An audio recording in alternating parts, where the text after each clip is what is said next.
One of those living systems is the rainforest, home to the most amazing concentration of life on the planet. These dense and beautiful forests cover only a tiny portion of the Earth. But they contain more than half of its air and atmosphere. Rainforests are also extremely rich in productive living systems, providing us with oxygen, food, medicine, and other elements essential to our lives.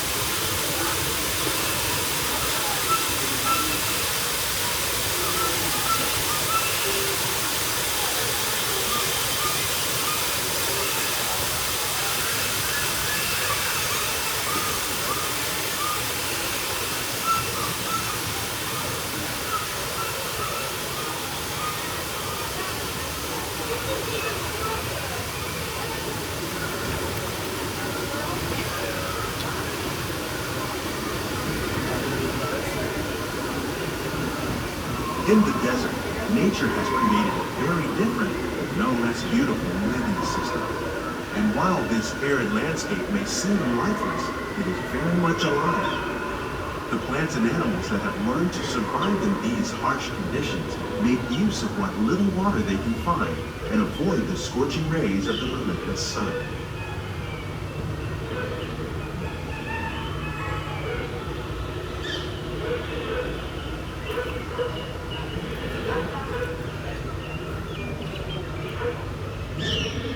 The American prairie once appeared as desolate as the desert, but over time, rainwater and nutrients gradually penetrated the hard surface of this land. Even the hooves of the mighty buffalo helped create the rich soil that would one day become home to the American farm.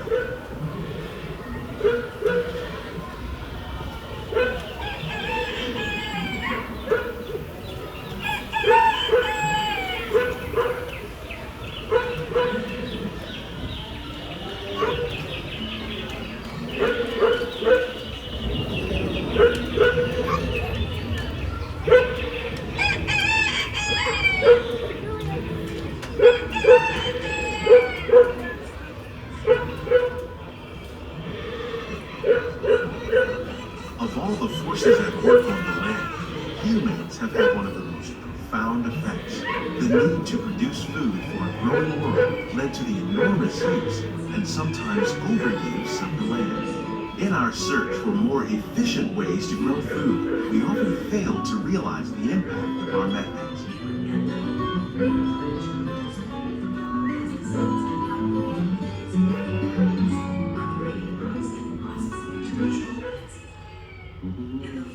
Today, we're learning to live with the land, discovering better ways to grow foods that will assure both human and environmental well-being. In arid regions, we're learning to produce food on desert seacoasts by developing and planting crops that thrive on salt water. In Japan, we're learning that by mixing leaves and other living materials into our soil, we can make farmland more fertile without the need for chemicals. Here at Epcot, we're learning to reduce the need for chemical pesticides by breeding and using natural predators, like ladybugs and wasps, to control pests. In the farmlands across America, we're learning that by plowing under vegetation containing natural fertilizers, we can enrich the soil without the use of chemicals. In arid regions, we're learning to produce food on desert seacoasts by developing and planting crops that thrive on saltwater. In Japan, we're learning that by mixing leaves and other living materials.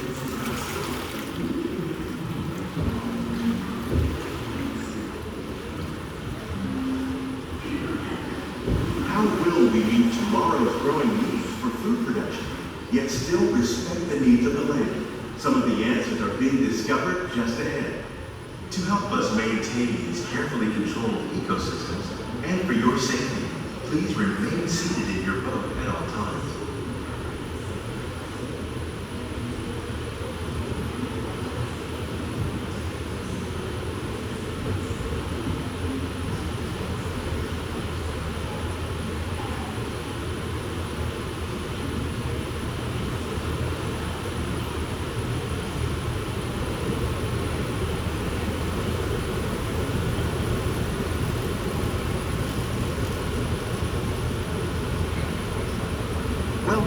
our living laboratory, where scientists from Epcot and the U.S. Department of Agriculture are exploring innovative ways to produce bountiful harvests now and into the future.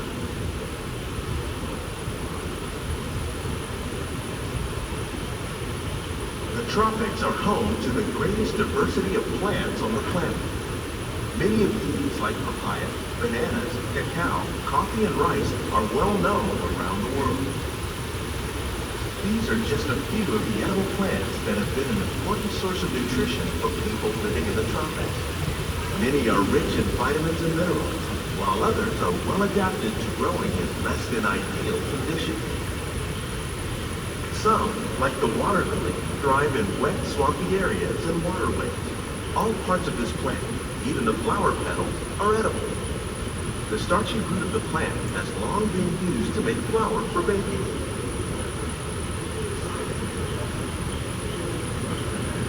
One day, many of these lesser-known tropical plants may be as important as the bananas growing on both sides of the boat. More than 28 million tons of bananas are eaten annually, making it the most popular fruit in the world.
While there are more than 50,000 edible plant species in the world, most of us are only familiar with the handful that make up our everyday diet. The common grains growing here, wheat, maize, sorghum, and millet, plus rice, account for nearly 2/3 of our global food consumption. Learning how to increase yields of these staples is an important goal of research around the world.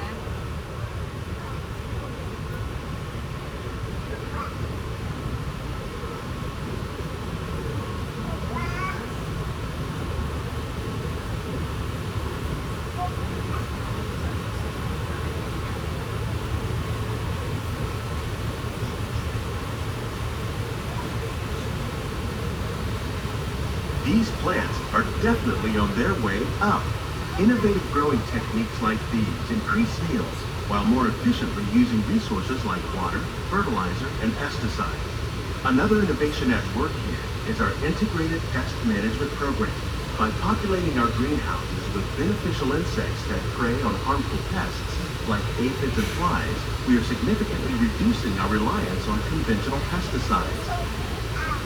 We're growing these crops using our nutrient film system. This technique precisely controls and recycles water and nutrients. With it, we can produce over 27,000 heads of lettuce a year in this one small area.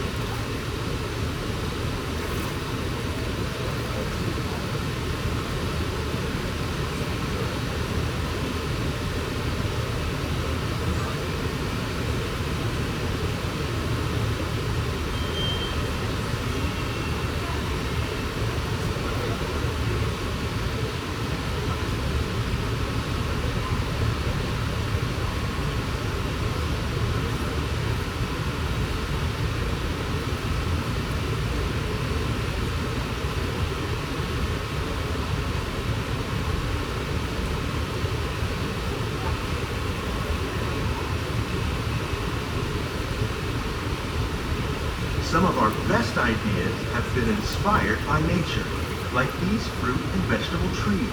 By growing these ground plants vertically, we can increase yields and better control diseases.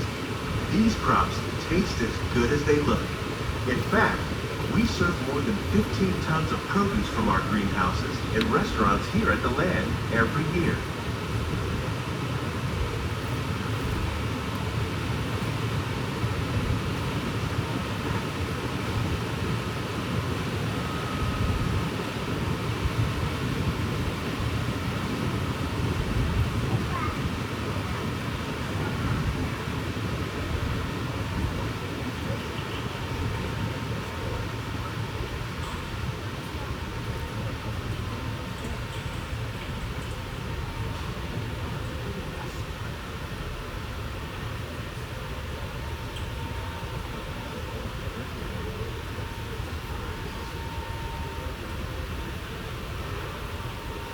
The future of agriculture may include innovative ideas like this vertical growing system.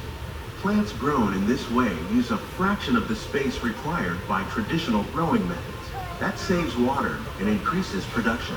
The aquaponics system on your left combines hydroponics with aquaculture.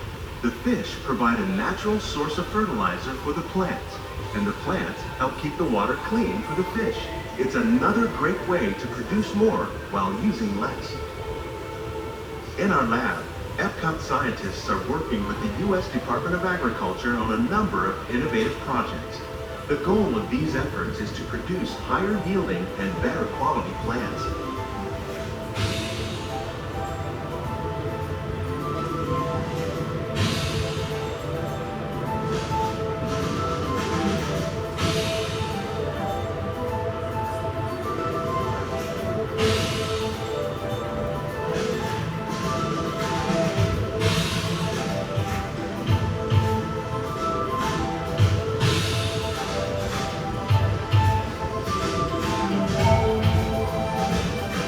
These greenhouses represent just a fraction of the work being done worldwide to produce bountiful harvests for our growing population. Scientists, farmers, and even backyard gardeners are doing their part to improve the quantity and quality of food that we all rely upon.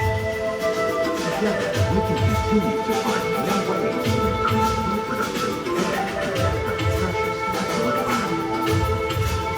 Only then will we truly be living with the land.